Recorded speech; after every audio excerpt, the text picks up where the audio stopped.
More than 100 years ago, in the back room of a New York magic shop, the oldest brotherhood of magicians was first conjured. No one knew how important Martinka's magic shop would become as the founding location of the most prestigious magical organization in the world. The Society of American Magicians is the oldest magic organization in the world. We also say we're the most prestigious magic organization because our past presidents and deans read like a who's who in magic history. Legendary magicians like Harry Houdini, Harry Keller, and Howard Thurston dedicated their lives and finances to the advancement of the society and the betterment of its members. Today, more than 45,000 individuals have held membership worldwide since its inception. Magic is, you're seeing an unreal thing happen right in front of you. It's like your dreams. If you want to fly, here a magician shows you that it's entirely possible right there in front of you. And that's a powerful tool. The Society of American Magicians fosters that art form. It helps a magician become better through the fellowship of the other magicians, but it also creates a community of magicians that supports the larger community. In the age of YouTube, Google, and Facebook, magic has really changed in the way magicians are teaching and helping each other. One of the great things about the SAM is the fact that they really foster a live mentorship and performance opportunities for both young magicians and older magicians alike. As someone who's grown up reaping the benefits from the Society of Young Magicians, I can really testify that I've been able to get invaluable performance opportunities, advice, and mentorship from older magicians. If you have a serious interest in the art of magic, then you can follow in the footsteps of great magicians like Harry Houdini, Harry Blackstone Jr., Siegfried and Roy, Lance Burton, and David Copperfield. Join us as we enter into a new age of magic as a member of the most prestigious magical organization in the world, the Society of American Magicians.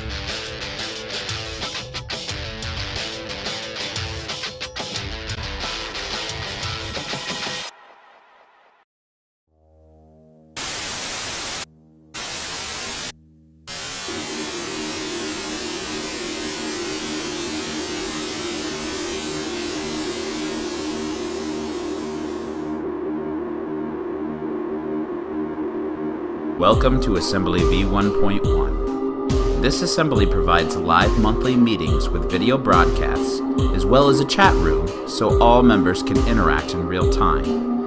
There is also an upcoming lecture series in which all members of the SAM are invited to attend. Can't make it to the meeting or lecture live? No worries, as all of it will be archived so it can be seen on demand for any active member of the society. The cost of all this? It's free for all members of the Society of American Magicians.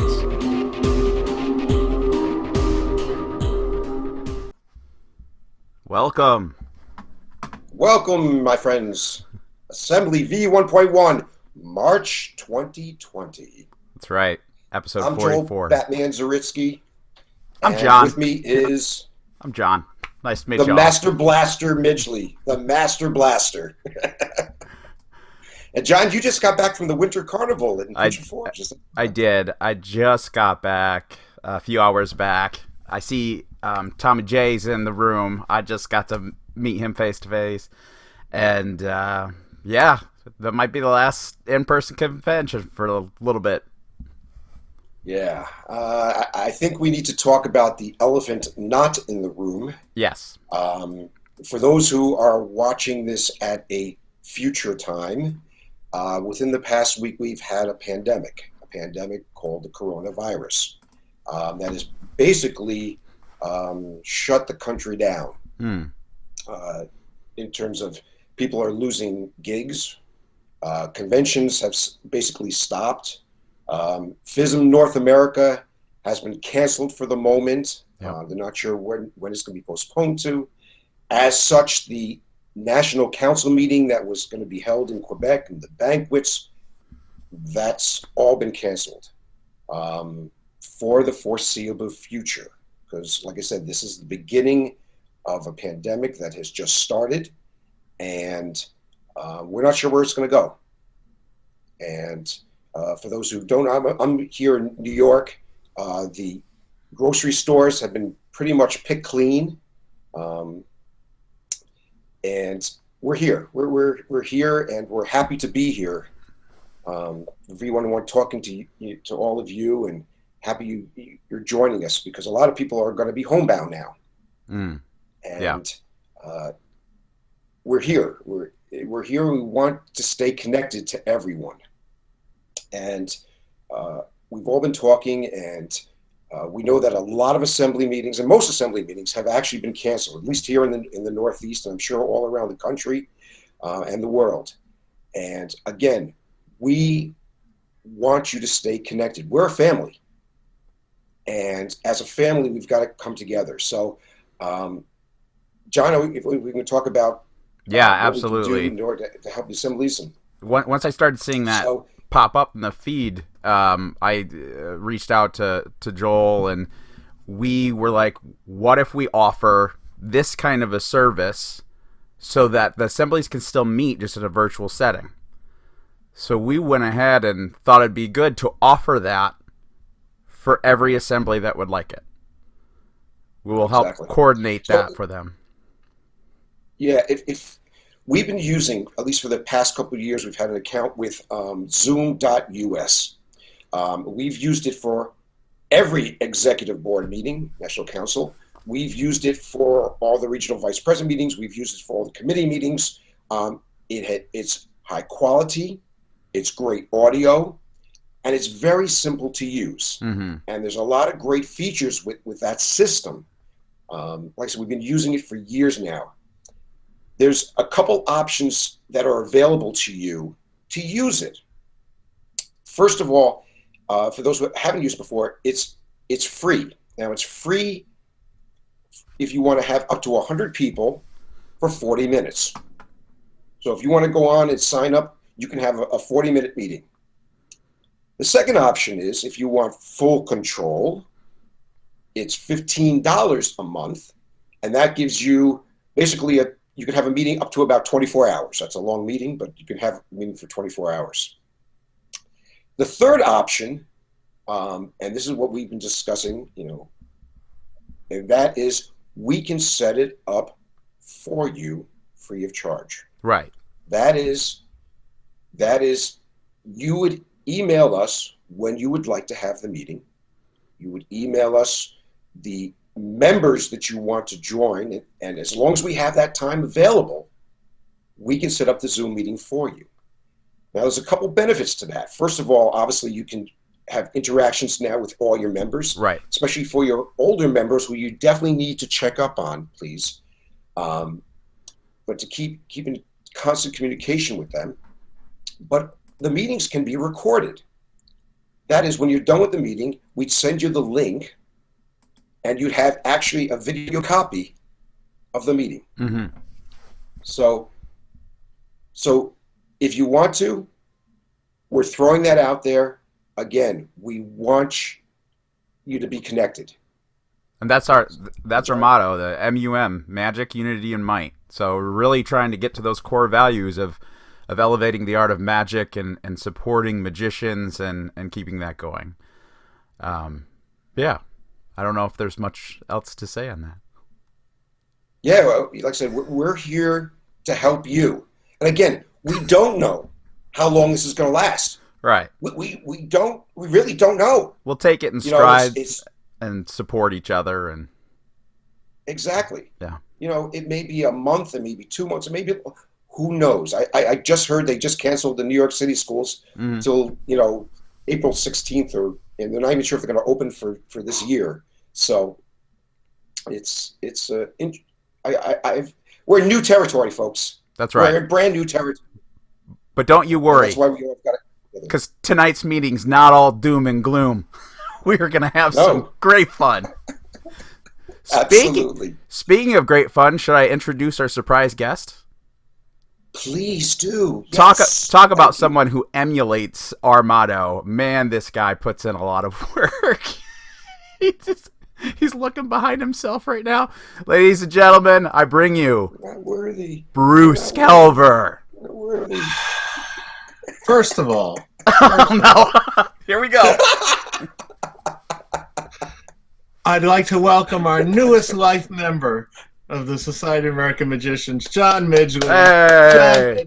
John, Who is working harder than I am. Harder than I am. I don't know if that's hello, true. Hello. You know, I was going to announce here, I was going to tell you before I got started that I'm booked at the Magic Castle, and what happened today? They closed the castle for 2 weeks. But but I am booked at the Magic Castle April 27th through May 3rd. So we'll see where this goes. And if you're in the area, April 27th, May 3rd, come and see my You're There illusion and have fun. If not, they're rescheduling us to another time. But hopefully, I hope it wasn't that, oh, you booked Bruce? Yeah, let's close it for a while. They actually had the plan in place prior. I don't know, but we'll see what happens. Anyway, so I don't want to take a lot of your time because I know John is waiting in the wings. Mr. Calvert. That's right. You went from Calvert to Calvert. Do you realize that? It's brilliant. The correlation right there. Yes. It's pretty amazing. Okay, so here's the reason that I'm here. I'm not taking over. All I'm doing, I can share my screen? I can share my screen. Yes? I don't know if you can share your screen. Oh, I guess I can't. Okay. So here's the story. Is there something you want me to bring up? No, you can't get to it. Okay. We have been putting all the MUMs online. You're all aware of that, right? We announced that a little while ago. So pretty much every MUM is online. Now we asked for volunteers to help index the MUM magazine. And starting on Groundhog Day, February 2nd, we got 20 volunteers who have been incredibly good at indexing it. And as I'm looking at the index right now, since February 2nd, we have 9,411 things indexed already. That's incredibly fast. wow. Yep. So we have about a third of the volumes done. 109 years of MUM. We have a third of them done right now. So what we're asking for, it's a crowd, that's what it is, crowd. And then when I heard that a bunch of you are going to be home for a while, I thought, gee, if you got nothing to do, perhaps you can help us index the MUM. And I'm going to say that the people that are doing it, we have 20 volunteers. Some are taking their time because they're working and so forth. But those that are doing it on a constant basis, every morning I wake up and I see how much was done. It's truly incredible.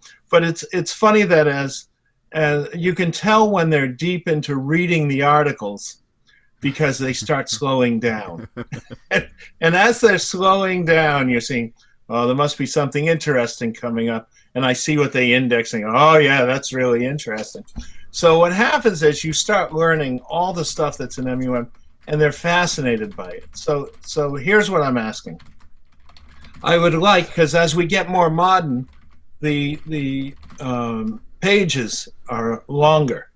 So what used to be, a 25, 30 page magazine now jumps up to 78 pages, 104 pages, and so there's a lot more to index. So if you have a computer and a good Wi-Fi connection, if you have a knowledge of magic, it doesn't have to be a great knowledge, but enough knowledge that you can categorize things by cards, coins, and so forth. And if you have some time, and I know some of you are going to be home doing this stuff, please email me, and I'll send you the details on it. It's a volunteer situation, although we have some goodies that we're going to give out to people that have helped out, but that's not the reason to do it. You'll be assigned volumes to index, and it's very easy to do because you sign into a website that we have, and you open up the magazine. We have them online, so you're just going to go online, look at the magazine, and index the pages as they go. It's just a form to fill out for every article. What email should they contact you at? Huh? Which email do you want them to call or to contact you at? Yeah, so let's see. One of the 12. So let's see, which one should we use? Let's use samtalkbruce@gmail.com. samtalkbruce@gmail.com. And if you are interested, we would love to have you volunteer. We have a lot right now, but operators are standing by. No. We have some right now, but the more we have, the quicker we can get this done. At the rate we're going, we seem that we're going to be able to finish by July or August, which is incredible to me. So 109 years. And then we're going to keep it as a running thing that all you have to do is, if I had my screener, I'd show you how it works.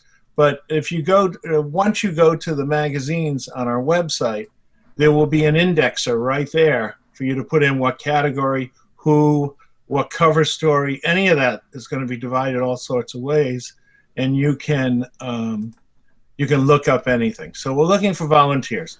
If you're interested, email me. I'll send you the details about it, and then when I send you the details about it, if you agree to do it, we'll give you a shot to go. All right? That's all I need. Bruce, Bruce, just to reiterate, that's going to be free for members to have that search feature to look up. 109 years. 109 years of magazines. 109 years of magic. Think about that, folks. Yeah. Free with your membership. I mean, that's 109 years of information. That's a lot of magic, folks. I'm still going. Also archiving all of this footage. I've been going through the video library, even on my trip here in Pigeon Forge. I was in the hotel room editing and mixing. There's some awesome stuff in there. There's like footage of Vernon I've never seen. He was just at this convention. They're like Vernon from New York. Once we index all the magazines, then once we have the videos up, we'll be indexing the videos. There's on top of so much stuff here. So much. But like I said, just to reiterate, it's so easy because once we sign you in, we'll give you a name and a password. You'll go to a website, and at your leisure, if you have a little bit, if you have an hour or whatever, you're just going to put it in. But I guarantee you, once you start doing this, you're not going to do it occasionally. You're going to keep going. You know, and they're all competing now to finish each volume as they go. And some people are just, they have no life other than typing all this in. And I'll tell you, there's one guy, he's up 24 hours a day. I'm getting emails from him at 2, 3, 4, 5 in the morning. So, you know, asking, what category would you put this in? We started with 7 categories, and as we get through them, we're now up to 22 categories. You know, mentalism, children's magic, fire, so forth. Amazing. So if you're interested, write to me. I'll send you the video, and then you can see if you want to do it. If you want to do it, we'd love to have you help us out. Thanks, guys. Yes, thank you, sir. Thank you, Bruce. Thank you. Oh, fantastic. Are we doing? Awesome. We've got another announcement, don't we? Before we get to the main event. Well, actually, before we even get to that announcement. Oh my gosh. So at NAMCon, which was the Northeast Magicians Conference there too, we rolled out some new swag. What I'm wearing right now. That shirt's awesome. This is by, for those who know the company Invisible Threads. They made up a limited supply of this. I mean, it's really comfortable. And it comes in. Oh wow. Gray as well too. So that's just new swag that's just come out. I love the shirt though. I saw you. Yeah, I saw that shirt, and I was like, I have not seen that before. So that's awesome. Yeah, I was wearing with a sports jacket. It's classy. There you go. It's great. It is. And another announcement. Take it away, John. I don't know all the details of this. All I know, and do you have all the details? Because I didn't get a copy of all the stuff. So Danny Goldsmith, the coin magician that we had on a few episodes back. I mean, phenomenal coin magician, like ridiculous. He has a new project out that he's doing himself called is it Homage? And it's got a bunch of stuff to it, but for the SAM, which he is a member, he's one of our compeers. What is he? He's offering a bunch of stuff for us, right? Oh, it's at least 3 videos at an amazingly discounted price, but it's exclusive content for the SAM. That's right. Like, won't be released anywhere else. No, it's exclusive content. Now, if you go back to episode 37, which Danny was, and you watch it, and you watch the amazing stuff with this that he's able to do, it's mind-blowing. It is. So this coming week, I'm going to be sending all members the link to it, that you can watch it and see, and check it out, because it's going to be phenomenal. I mean, he's a phenomenal magician, and his thought process behind it and everything else. But anyway, we'll pass that info on. We want to thank him for putting this all together for the exclusive discounted price for us. Exclusive. His exclusive material is like ridiculous. I mean, he's the one who, I don't know if you guys saw it, he's doing like Crazy Man handcuffs with coins, and I have no idea. I don't know how he's doing most of the stuff, and he doesn't use gimmicks. It's all pure sleight of hand. It's just mind-boggling. Well, tonight, I was lucky enough to meet John Calvert once in 2000, and I reached out to his brother Fred a while back, because Fred had released a documentary on John that I don't see that you can find right now, maybe on eBay or something, but it's a really well done documentary about John's life and following him. And I asked if we could share that, expecting I would get the answer no. Instead, Fred was like, yes, by all means, I want you to continue on in sharing his legacy. And then he started thanking me, and I'm like, so what we have for you tonight is probably most of you have not seen. It's an amazing documentary about the life of John Calvert.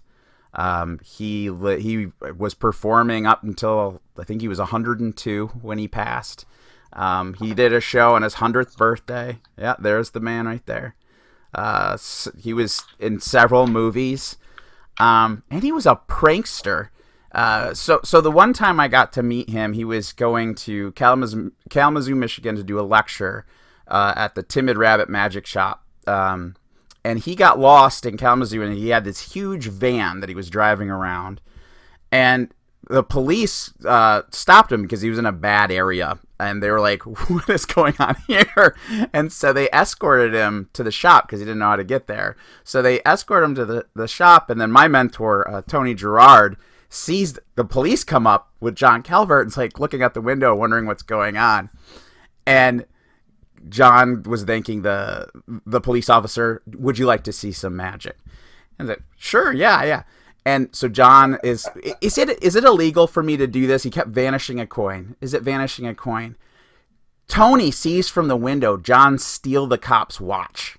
And he's like, oh no, he's going to get arrested before he even does the lecture. Wow. And so Tony runs out, and John keeps making the coin. Is it illegal if I do that? If I do this? And then you open the hand, he goes, is it illegal if I do this? And he's holding the cop's watch, and the cop is just like, yes, that is illegal.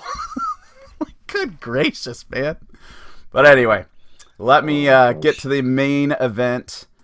Ladies and gentlemen, boys and girls, I bring to the stage John Calvert.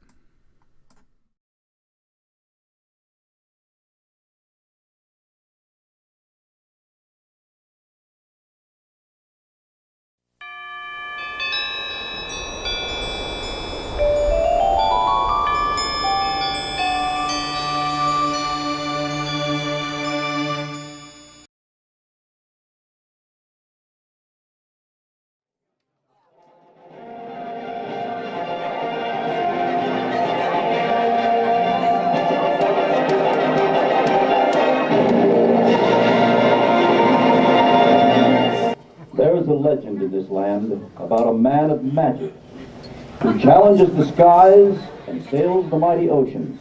He leads a life of adventure unsurpassed. Ladies and gentlemen, Tonight, you're going to meet the man in the legend and the star of Magicorama, the longest touring magic spectacular in theatrical history. His show has played more theaters in more countries to more people than has any other magic show. Ladies and gentlemen, John Calvert.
We lived in a little village of New Trenton in Indiana, in the beautiful Whitewater Valley.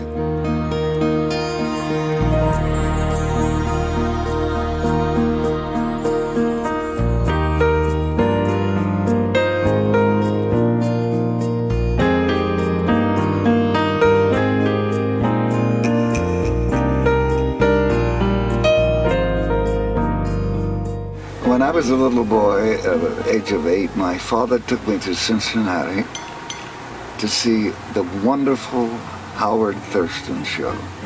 He was the greatest magician of the day. I remember that he put a young lady in a cabinet that he called Iasia. He drew it to the dome of the theater, fired a shot, the cabinet disintegrated, and Thurston said, "She's gone, just gone." Well, this impressed me, and as a boy, I started bits of magic. And I actually thought that I was faking the things that real magicians could do. And then I found out that it was actually only, what would you say, play acting? Yeah.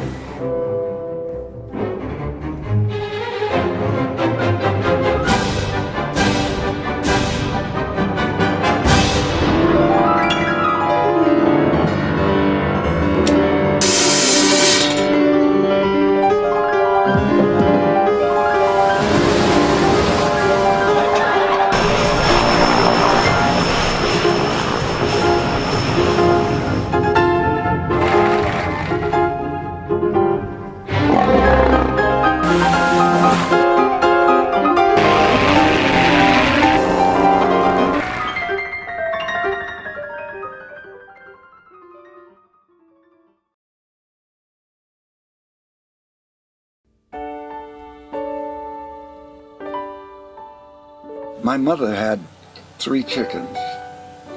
One of them laid an egg one Sunday morning, only one egg, and I put it in my pocket and forgot about it until I got into Sunday school and I felt this egg in my pocket, and I remembered seeing Howard Thurston, that great magician, do a trick with an egg. So I stuck it in under a boy's coattail and pulled it out and almost broke up the Sunday school class. So that was really the first trick that went over big. Almost big enough to get me kicked out of Sunday school.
I was walking down the aisle a few moments ago. I heard a lady say to her husband, "I wonder how old he really is." Well, to satisfy your curiosity, I turned 90 August the 5th.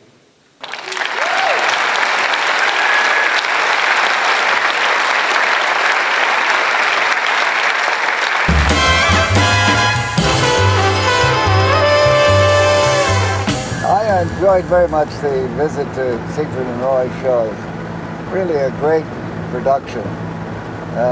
There must be at least about several hundred people taking part in that production. It costs millions of dollars to produce, and I don't see how any small magic production could go up against it. And Lance Burton has a wonderful show here too. When he comes out on the stage, he's real down to earth, and the public, they like him very much. He said, "I'm just a Kentucky boy, came out to Las Vegas and struck it lucky." He's a true artistic magician.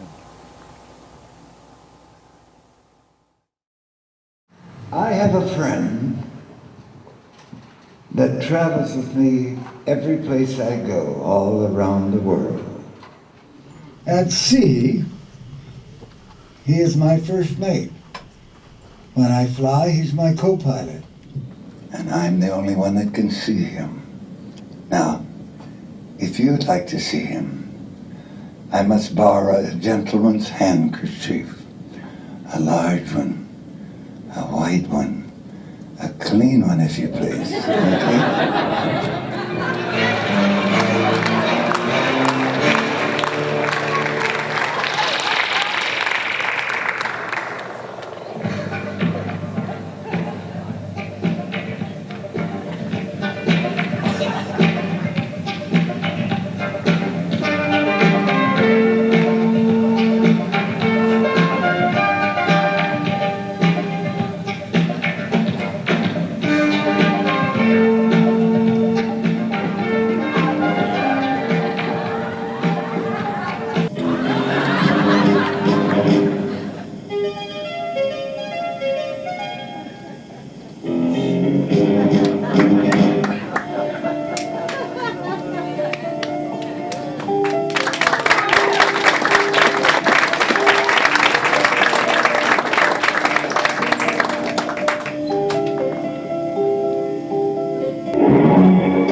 Frankly,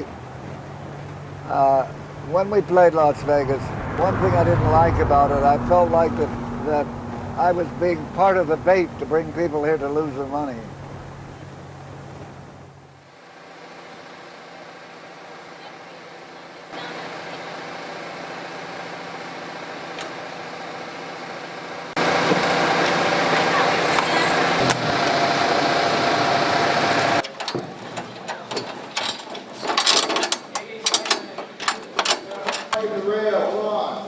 Let me find out what lines we have available. Keep it as far up forward as you can get me. Well, John is of a particular genre of magic that is really the golden age of magic. It's the type of magic, the magic of yesterday, if you will. It has the melodrama of it, the excitement, the comedy, all the elements of theater that makes magic work. Why don't you just take it out there and then pick up the medals on it? Just go out there and tie it as far as you'll go. Want to see my card? Do you have a card? I don't need to see your card. A lot of magicians backstage become a different person. Some of them become harsh, hard to get along with, and it has to do with being on the firing line and so forth. Working with John, he definitely takes command. He's a very strong person backstage, but he's also a very diplomatic person. If you have a suggestion, he will listen to you, and then he'll make the decision. What do you call these drops? This one's called Casper, and this is called the Haunted House. Let's see if I'll come on this. In the same condition. Okay, girls. And they go, and the music starts. No, you gotta be real careful. That's it. This. Throw it up in the air and you catch it.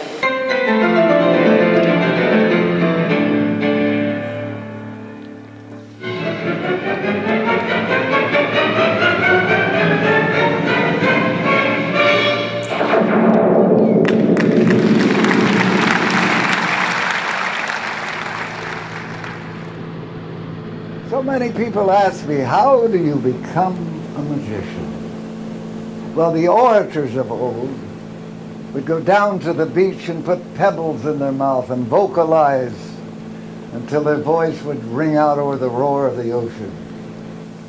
Magicians put marbles in their mouth.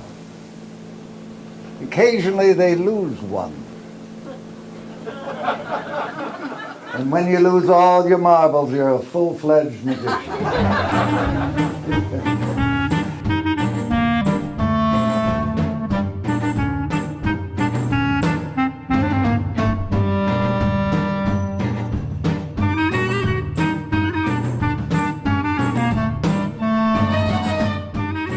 Harry Blackstone in those days, without a doubt, was the #1 magician. I must admit, I was trying my dead level best to beat him. And it was not until I signed a contract with Columbia that I was able to have the pick of theaters. And I'll never forget the first time we played Day and Date was in Washington, D.C. He was booked in the National down at the foot of the hill, and we were in the Capitol up on top of the hill with its marble pillars and beautiful furnishings.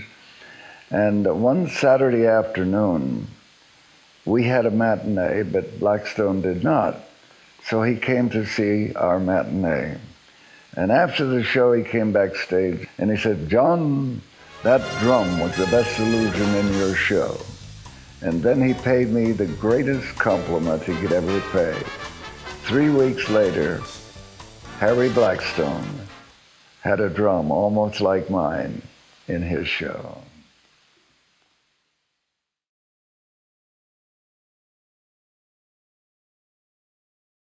Now, the girls are coming down the audience now to borrow your watches, and I'm going to try to do a trick with them. But don't you worry. I'll send your jewelry back in the same condition it was in when we borrowed it. For example, if you lend us a watch that's not running, you'll get it back in the same condition.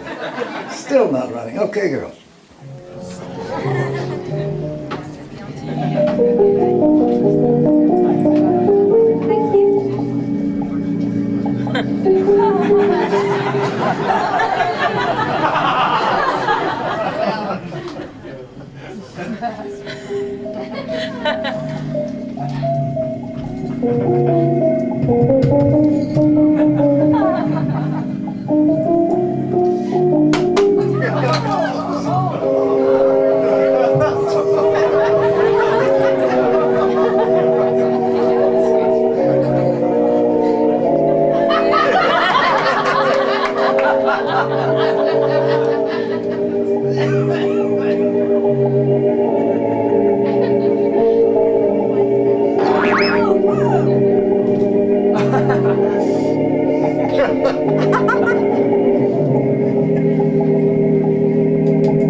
I shall now attempt to cause the jury to pass from the small chest that Tina is holding there into the large one held above the table. Now if you keep one eye on the large chest and the other eye on Tina's small box that she is holding there.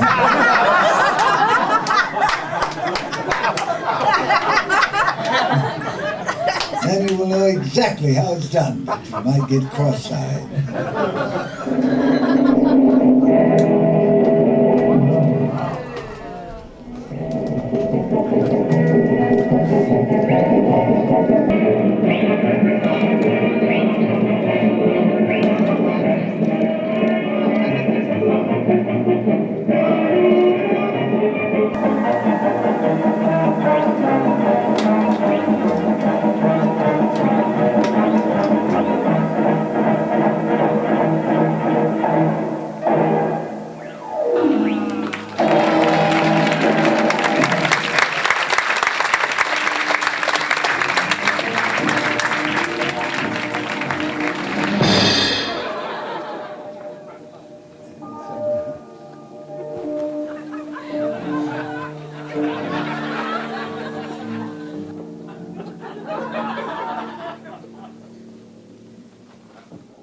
I'm very sorry, sir.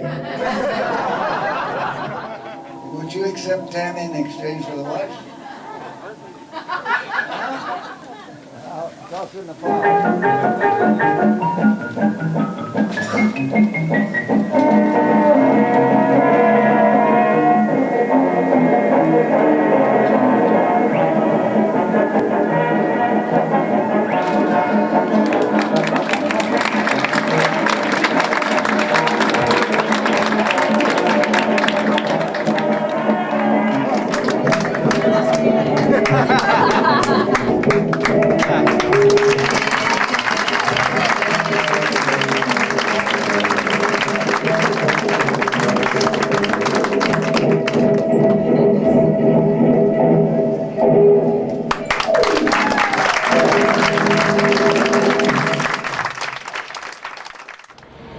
This is the Glacier National Park in Canada.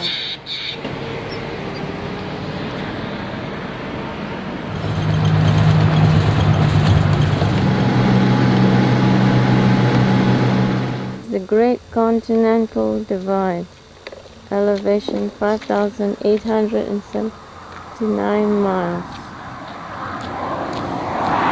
5,879 feet. And that's John coming down the road. Take a picture. This is right in downtown Reno.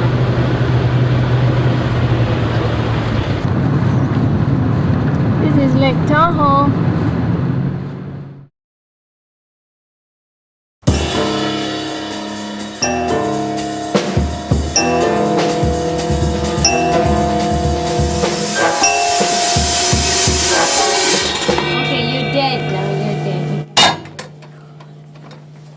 Magic keeps us alive. It's an interest that just seems to propel us into older ages. I know a number of gentlemen that are very fine magicians, and their ages range from 70 to 85. Of course, John exceeded that at this point, and he's still a fine magician and someone that we all envy. He's had a marvelous life.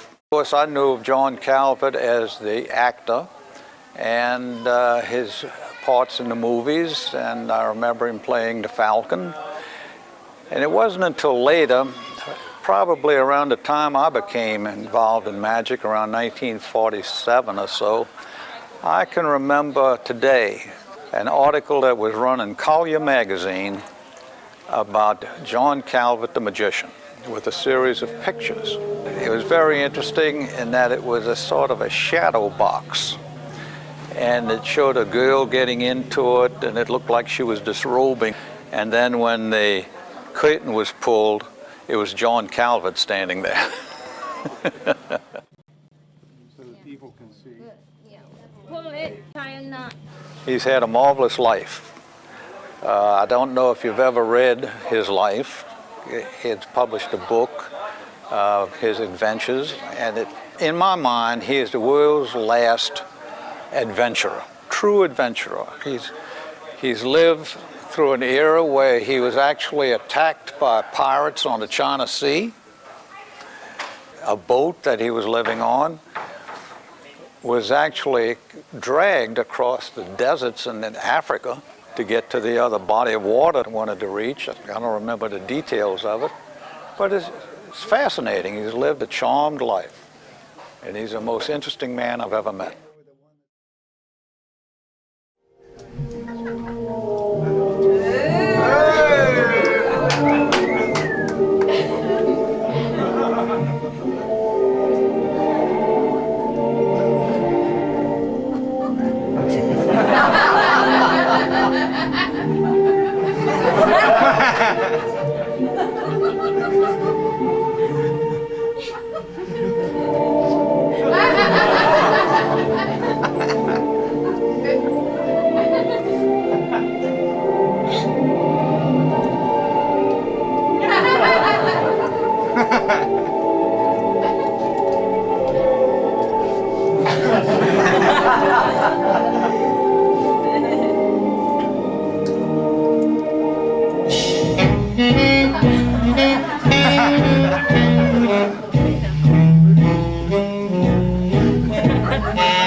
The most important thing is when you step out on that stage, that people like you.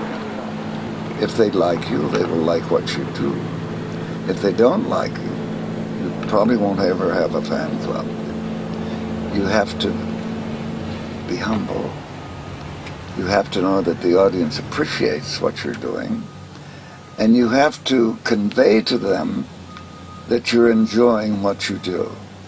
Because if you're up there doing something that you dislike, they certainly aren't going to enjoy you in your agony.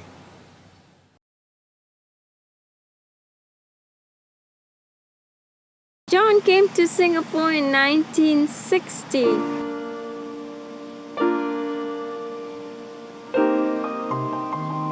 And I was 18 years old then.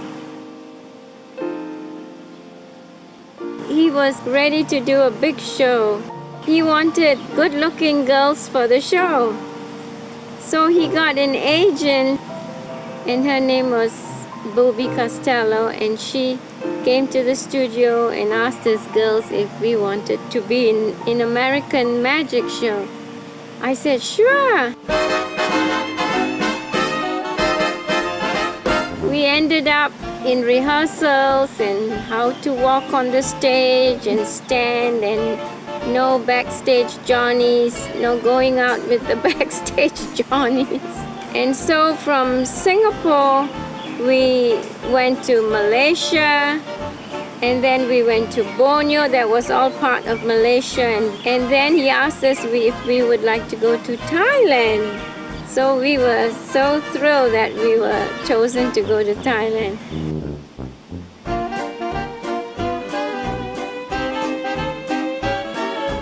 Then we threw a party on his yacht. And that night I announced that I was going with the ship. And John always says that because of the air-conditioned stateroom. We said goodbye, and my parents said, as long as you are with John, they are happy because they trust him, and he took care of me very well.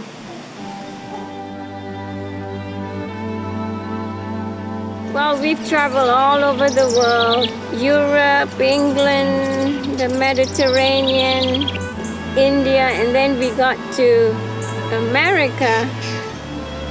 We fell in love and we got married.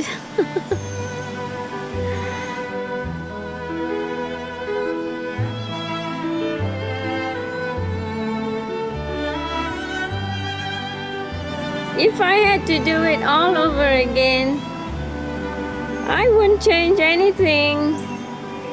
I still love him. We both love each other very much.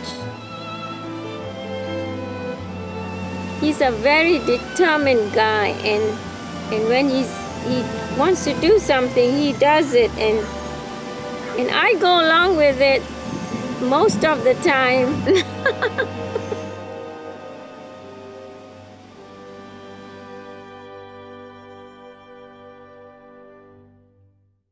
Somebody showed me that you could take a piece of rope like this and throw what they call a tugboat bowline. Yeah?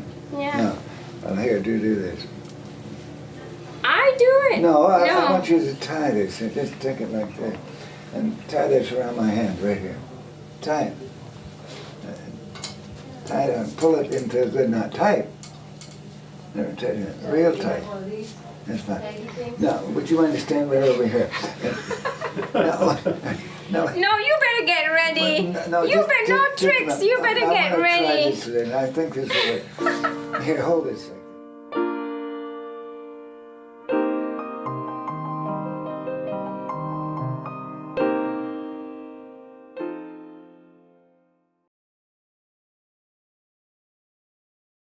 On the way here tonight, a voice spoke to me. And the voice said there would be a spirit in the audience tonight, and the spirit inspector would be here. And I said, how will I know him? And the voice said, when you see him, you will know him. So I'll have to look around.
How about you, young man? It's you with the yellow shoe. Would you come right on up here and help? Right on up this way. Sorry, I thought there was one in there. Right on up this way.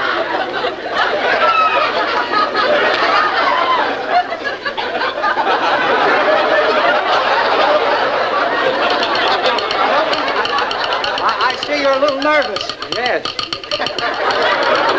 You see, I have knotty pine legs, and when I get nervous, the knot holes fall out. Is this the first time you've ever been on the stage? Yeah, look at the people. Say, young man, would you tell me, what do you do for a living?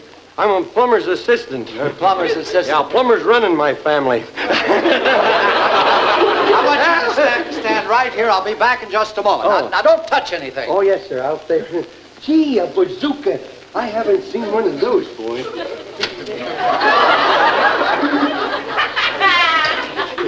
Now,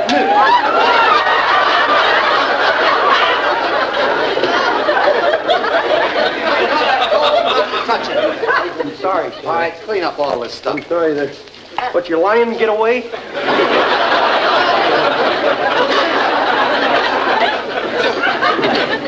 Say, have you ever been hypnotized? No, sir. You just naturally look this way. Yeah, Would you hold your hat? Sir? Hold your hat. Sir? I want you to watch this very closely. Watch it closely. As he watches this, ladies and gentlemen, he will get all balled up.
About to disclose to you, gentlemen, all the hidden secrets handed down in my family from generation to generation. Hurry up or you'll be the last of your line. One thing you must know before all else, all confidence games are aimed at people who want something for nothing. Find out who they are, and your fortune is made. And here's the second rule of the game, gentlemen, if your hand is quicker than the eye. Now draw a bit closer, gents, and keep your attention on my two hands, my two lily white hands.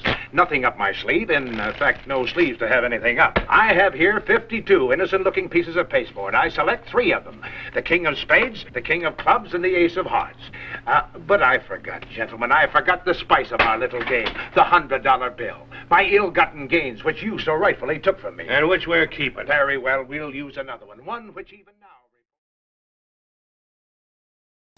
And one day I picked up the phone and it was Jack. He said, "John, I've been trying to call you for 3 days. Meet me at the Brown Derby. I have something I want to talk to you about." Jack Palance refused to play the part of a magician unless he had a director that knew something about magic. And Jack Warner said to me, "Now, if you'll throw a party at your home, we will supply the orchestra and we'll cater it. And I'll see that Jack Palance is there," he told me. And during the course of the evening, he'll probably come to you and say, "Now, John, if you'll direct me in this film, I'll do it." And that's exactly what happened. And I'll never forget, Paul Newman was miscast. He didn't like the part that he was doing. He felt very uncomfortable in it, and he was moping around the set, very unhappy, you could tell from his expression. And one day, I patted him on the shoulder and I said, "Son, don't be so unhappy. There are many other professions besides acting." About 3 years later, after he had become very successful, I met him at a party one night, and he came up to me and put his arm around me, and he said, "John, you still think I should quit?" And I said, "No, you hang in there, kid."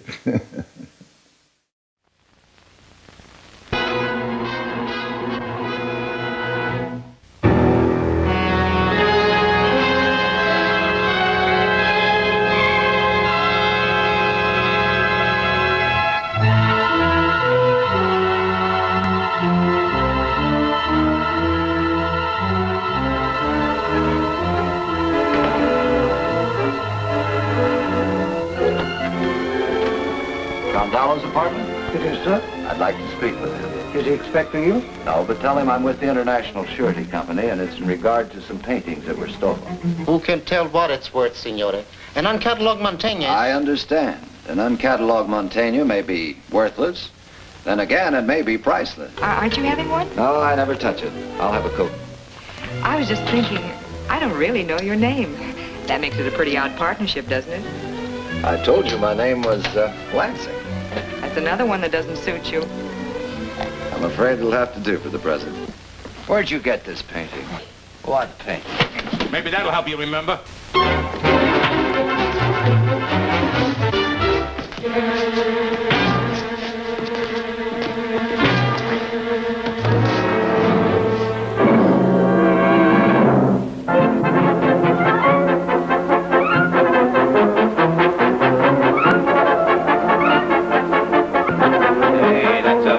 Good picture of you, Mr. Watling.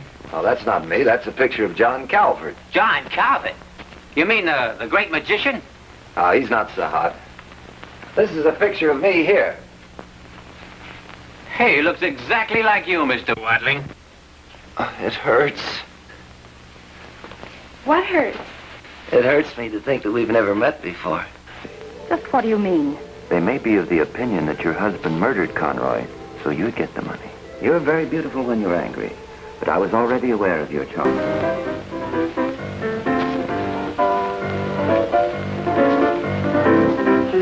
Hey, Mike, how did you do that? Very simple. Here, I'll show you. Now open your mouth.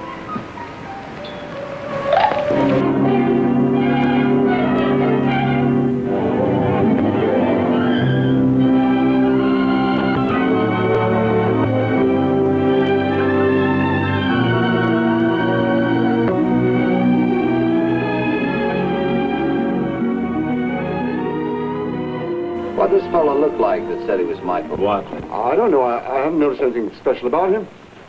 Or was he a rough-looking character or a big man with a beard and a mustache? You're the false. You were sent here to spy on me, weren't you? But what did you find out, wise guy? You should change your brand.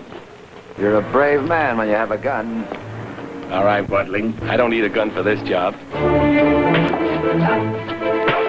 Why, you'd be just as guilty as the man who pulled the trigger. The old man at the desk, you were Michael Watling, went up to his room and shot him. What are you trying to do? Well, Inspector, I believe you have all the evidence you need. Now, if you'll excuse us, Miss Brinkley and I have some minor details about our partnership, which I believe we should discuss in private.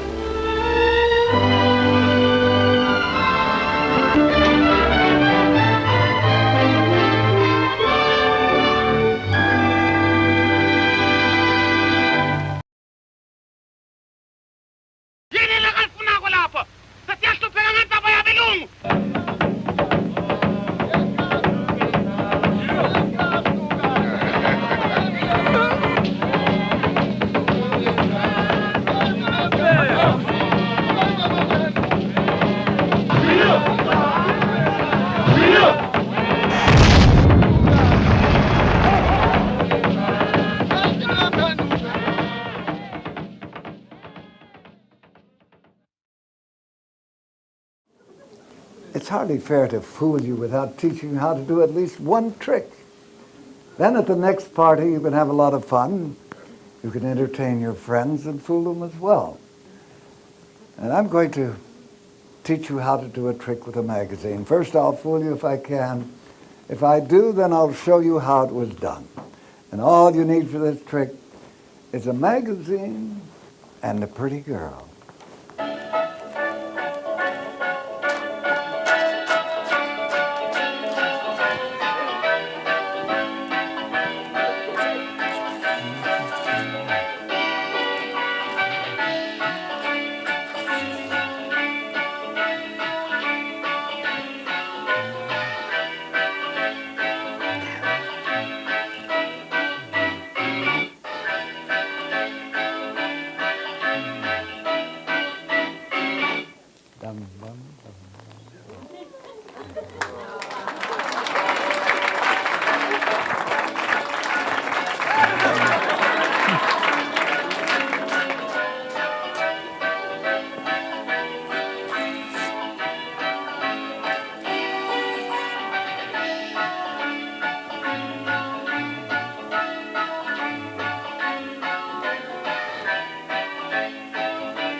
We were in Richmond, Virginia. We were carrying the show in the Douglas airliner, and my brother had built the equipment from heavy pieces of magic and illusions to much lighter units by building them up of magnesium and aluminum and what have you. And so we were able to load the show in a Douglas airliner instead of a big semi-trailer. We took off from Richmond, and when we arrived at Nashville, I called the tower, and they said, we haven't had a plane on the ground or off in 3 days. The conditions are 0-0. And it suggested that I fly on to Evansville, Indiana. And I checked my gauges, and according to my fuel supply, I didn't have enough to make it. So they said, what do you want? And I said, all the help you can give me. Well, in their excitement, they gave me a wrong barometric pressure setting, which put me 300 feet closer to the ground than my instrument indicated. And so on the letdown, I clipped a treetop. It also took off a tip of my left wing and my left aileron. Was able to, what we call, hang it on the props. The tail touched first, the engine dropped, then we lost engines and wheels. So the left wing went through a farmer's house, and as it came to a sudden stop, I went out through the windshield. And this was at night, and it was misting rain and snow. And I heard a woman say, "Help." So I got up and started to walk and found out I had a broken leg. And then I crawled up on what looked like a big lumber pile, and the woman said, "Ouch, get off my foot." So I got back and I pulled the timber off of her, and the farmer's wife got up and walked away. She had a bruised knee, I found out later, and she'd been knocked 150 feet out of her kitchen and wound up in this pile of debris.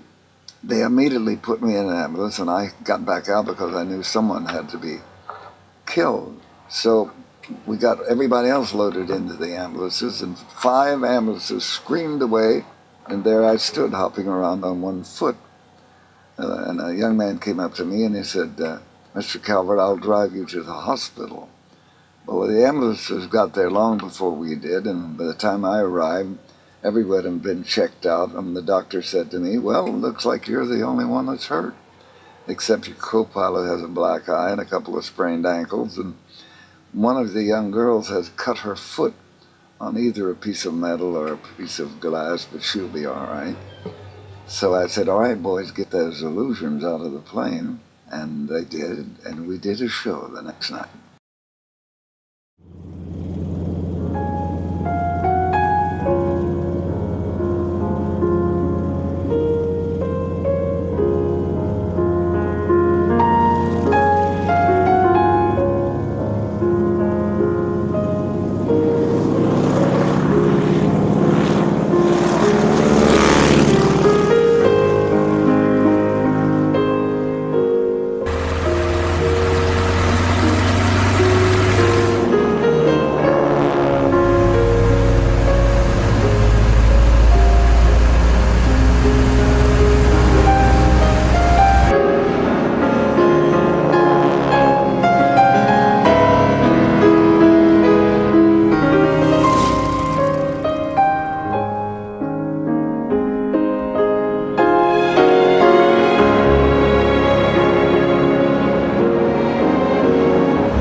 I wonder if there's someone here that would like to see a trick from very close range, closer than anyone else in the theater.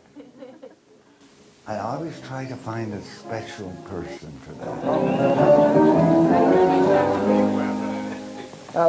My name is John. I'm Mark. Mark? Right. Let's see, Matthew, Mark, Luke, and John, all right? Now, you have heard, no doubt, that magicians sometimes use their sleeves. I've heard that, yes. You believe that? Sure, yeah. All right, well, now you tell me, which sleeve do you think this goes up? Okay. Will you do that? Okay. Incidentally, you will be the only one here if this trick works correctly. You will be the only one that will not know how the trick is done. Now,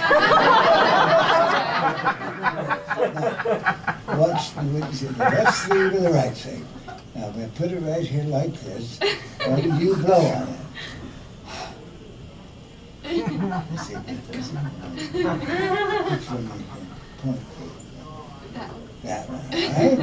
Now I'll tell you what you do this time. Let you hold that sleeve. You like that? Now here we just put it right down, right there, sir. Now you hold that sleeve. Hold it tight. I don't know where.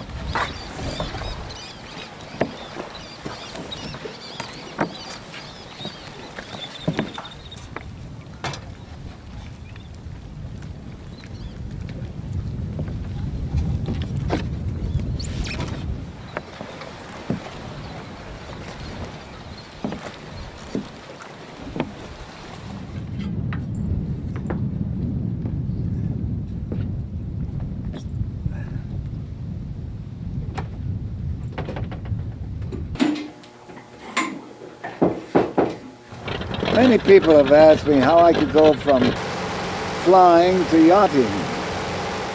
I've flown around the world and sailed around the world. And of course, when you're up at 10,000 feet looking down at a harbor and you see a ship pulling out, you say, how on earth could that vessel go completely around the world in one lifetime? There's a dolphin. We crossed the Atlantic in 11 days with this vessel, and it was an enjoyable trip. I first started sailing with a 100-foot sailing vessel that I bought from Henry Ford. He built it for Edsel. Edsel died, and I bought that vessel for what it would cost to buy the sails and the rigging today. And we sailed it to Hawaii, and from Hawaii to Okinawa, and up to Japan, and down to Singapore, and on down to Australia. The Magic Castle, this is Magic Castle 2. Magic Castle 1 was sabotaged off the coast of Africa, and this one was built in Spain. It has been my therapy.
I wonder if there are two brave young men in the audience tonight that are not afraid of the devil in the deep blue sea.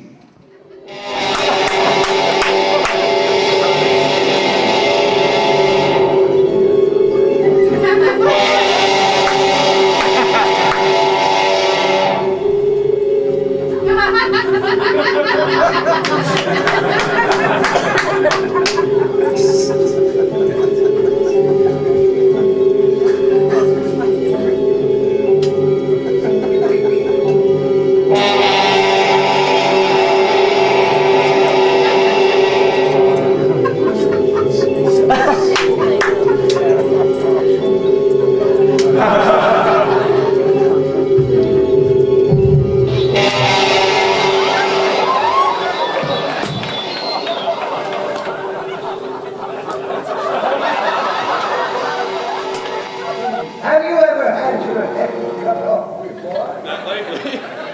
How was everything backstage, Mr. Morty? Very sharp, Doctor.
Bless us, O Lord, and these thy gifts, which we are about to receive from thy bounty through Christ our Lord. Amen.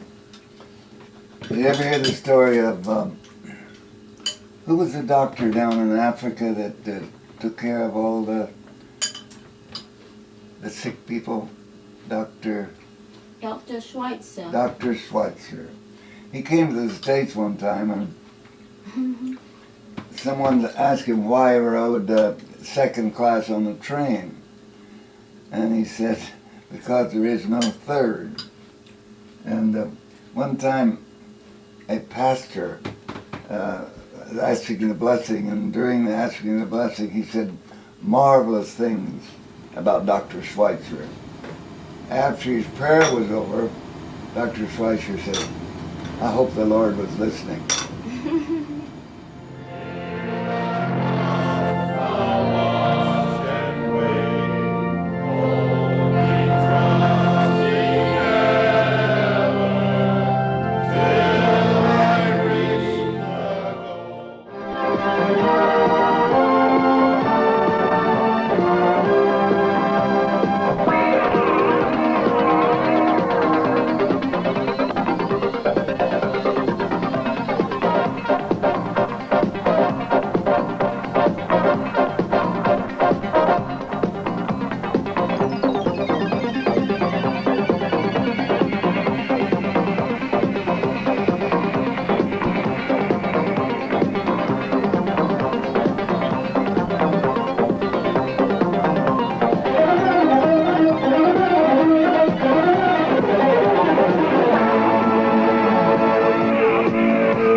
Crossing the Pacific, we ran into two typhoons. The first one we weathered out okay, and the second one it had no warning, and it hit us. I could see that we were in trouble. We're going to lose the, I started to say the mainmast, and it exploded. The mast fell over on the side of the deck, was hanging in the water, broke in half, and it was ramming us on either side of the hull. And we got out and turned all of the turnbuckles loose and let the whole mast, sails, rigging, everything else go.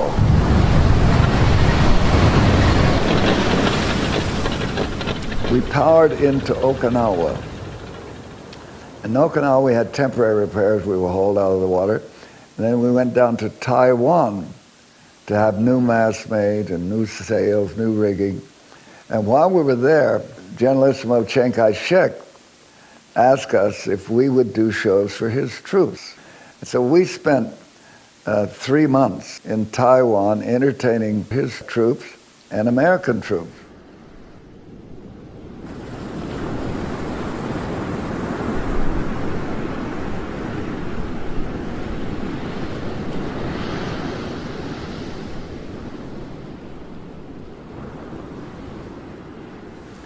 The U.S. Air Force gave us a huge box of pyrotechnics, but it was all just fireworks, really. And I had an idea. There had been stories about yachts being raided by pirates in the Formosa Straits. Pirates would attack private yachts, kill the crew, take what they wanted, and then sink the yacht. So in addition to having a number of firearms on board, including an elephant gun, we had all of these fireworks. And we had a meeting about what to do if we were attacked.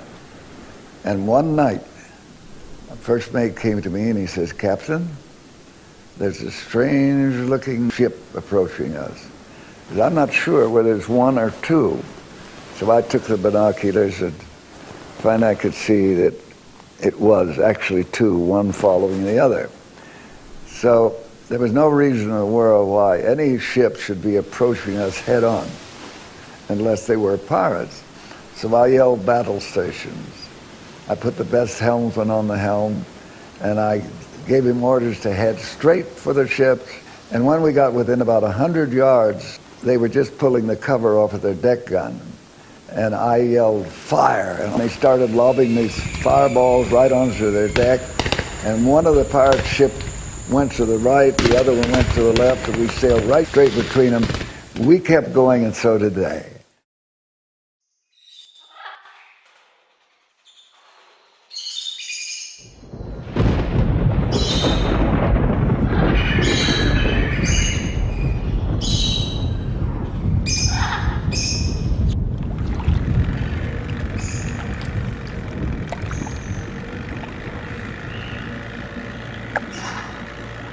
And about halfway across the bay, which was about 20 miles across, a storm came up.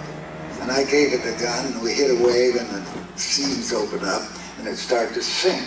So I flipped it upside down and captured enough air in the bow to keep the boat afloat. And this boy couldn't swim, and he just panicked and crawled up on top of it. If he'd been satisfied just to hang on, it would have supported both of it.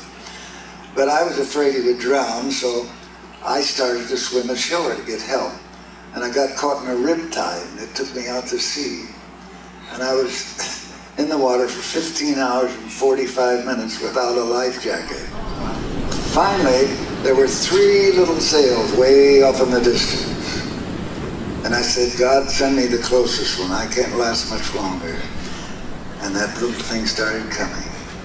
And it came right up and picked me up. And it was a little sampan with an outrigger and sails made out of sacks and whatever you sewed together.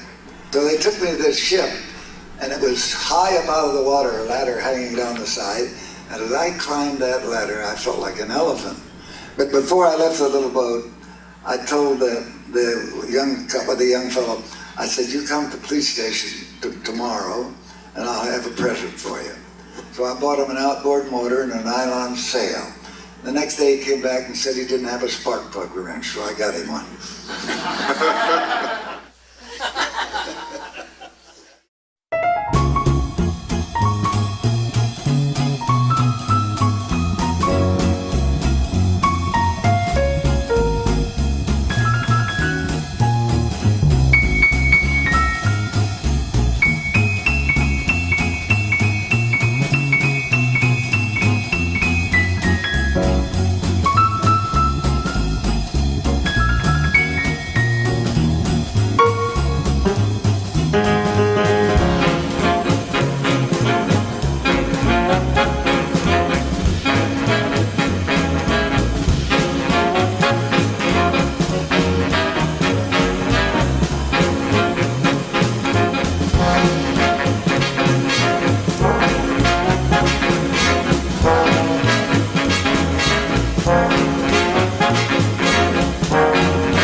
Many people ask, how do you become a magician?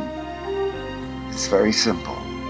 You see, the orators of old would go down to the beach and put pebbles in their mouth, and they would vocalize until their voice would ring out over the roar of the sea.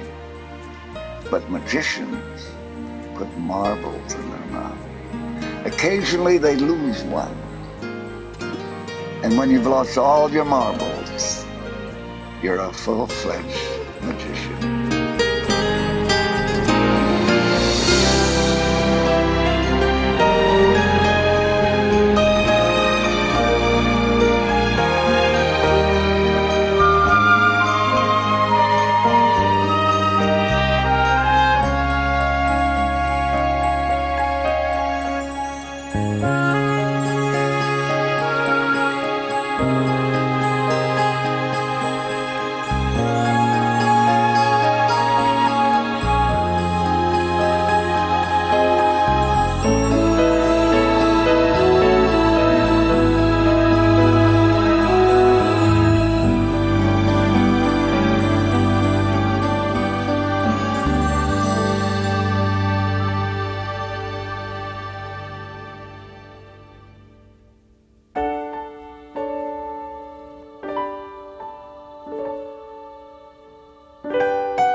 What a treat.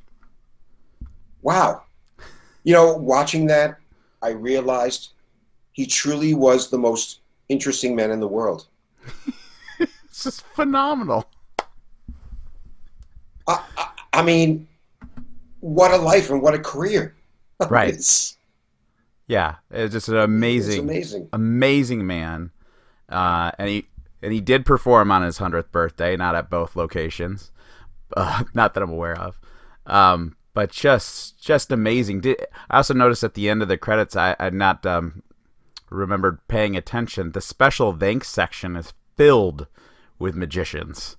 Filled way more than who made the film. And that was part of his way of doing things too, is being very community driven. When I saw his lecture way back when, he had these big books. I ended up buying one years later about his life and his story, and it was a very expensive, old, big book. And he said, you know, you don't have to pay me now. If you would like the book, you can have the book. And then when you can, you know, send me the money. I have been doing this for years, and I love magicians, and I trust that you will be honest with. He was giving things away on the honor system. Wow. He's just a great guy. That's amazing. Yeah. But John, I got to thank you for getting this from Fred, because this is I've never seen this before. You know, I'm sure, you know, most members have never seen this video before, so it's. I think it's important to know the John Calverts of the world, and even, I mean, at the end, I mean, he's thanking the IBM, the SAM, the Magic Circle, all the different organizations, and he's truly a legend. And Fred Calvert, thank you so much. I again was very humbled with him being excited, like, yes, please share this. Keep John, you know, in the forefront, and remember him and think of him. Yeah. But hopefully everybody it shows what a great what a great community the magic community really is. Yeah. You know, to be able to offer something like this, and just to kind of go over what we were talking about, we want to emulate that as well. With MUM as our motto, that unity, we want to really help. So if your assembly is not meeting, and you want to take, you want some assistance setting up a virtual meeting, we talked about various options that you can do. We would use a software called Zoom. It's really easy to use. You can sign up for a free account to do like a 40-minute session up to 100 people. There's a premium account that you can pay for, but we're not asking for you to do that. If you would like the full version, we've been using, the SAM has been using it for their meetings. We just need to know if you would like to do it, when you would like to do it, and the members that are involved. And then our president-elect has been willing to set that up and just send you the links, and then you guys are good to go. Plus, it allows you to... Oh, I'm sorry. Oh, no, I was going to say, John, if you want to do this for your assembly and you want to test it out, so you maybe have never done video conferencing before, we can actually do one-on-one sessions. Yeah. Try it out. See if you like it, and then, we can walk you through it, and you can take it from there. Yeah, so and it works on computer, works on tablets, works on iPhone, Android. So you can, it's easy to use. And we'll help you do it. We want to be supportive of our community and help you guys do that. Now, with the Zoom as well, we just like now we're doing it through the computers and we're doing video conferencing. There is a feature, and actually we've done this through many meetings as well, where you can just call in. People may not have cameras on their computers or phones or something like that. It's okay because there's a telephone part of it, so people can actually just call in and listen to what's happening. And at a later visit, if you want to, and you can, actually show them the video later on, and they can still be a part of it. Because it could be recorded. How long have we used it for? Years now. Oh my gosh, it's been at least 3.5 years. Yeah, and I don't think we've ever had an issue. That's saying something. It's so easy. So if you've seen a V1.1 episode, I'm a stupid dentist, and I still can do it. So, my gosh, anybody can do it. I'm pretty sure, according to John Calvert, you've lost all your marbles and you're a full-fledged magician now that does dentistry on the side. Exactly. Well, but again, folks, anything else? We're here to help. No, I just want to, I want to thank everybody for, being with us tonight. Again, John, thank you for bringing this to us. And, please stay healthy, stay hydrated, wash your hands. You all know what to do. That's right. And he's a doctor. So listen to him. All right. I'm done with the dad jokes. Sorry, everybody. All right. We'll see you next time. Please reach out. See you all. Thank you so much. Oh, yeah. Thank you. Thank you, Fred. Somebody was asking who Fred is. Fred is John's brother. So amazing. All right. See y'all. Take it easy, everybody.